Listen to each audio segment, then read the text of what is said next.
के मरीज़ों की नब्ज़ से उनके मिजाज का तयन नहीं किया जा सकता, क्योंकि जब भी शुगर के मरीज़ों की चंद एक के अलावा नब्ज़ चेक की गई तो उनका जो मिजाज निकला, उनकी जो नब्ज़ आती है वो उज़लाती कशरी आती है। उसकी एक वजह ये है कि वो डायनल और ग्लूकोफेज खाते रहते हैं, जिसकी वजह से उनकी नब्ज़ उज़लाती कशरी ही मिलती है।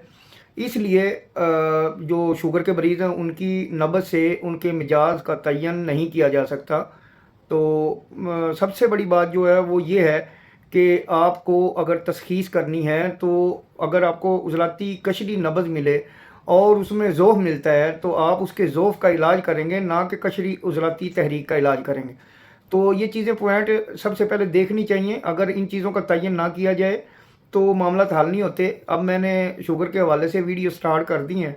इंशाल्लाह आने वाली वीडियो शुगर पे ही होगी और उसका सही तयन और उसका तरीका और सही तरीके से उसका जो इलाज है, यानी कि शुगर किस आर्गन की ख़राबी की वजह से पैदा होती है और उसका किस तरह से इलाज करेंगे।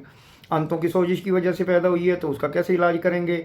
अगर जिगर का मेटाबॉलिज्म ख़राब है और प्रोटीन शार्ट हो गई है, उसकी वजह से शुगर बढ़ रही है, तो उसका किस तरह इलाज करेंगे और उसकी इलामत क्या होंगी। ये चीज़ें इंशाल्लाह आने वाली वीडियो में आपको मिलती जाएंगी। वस्सलाम।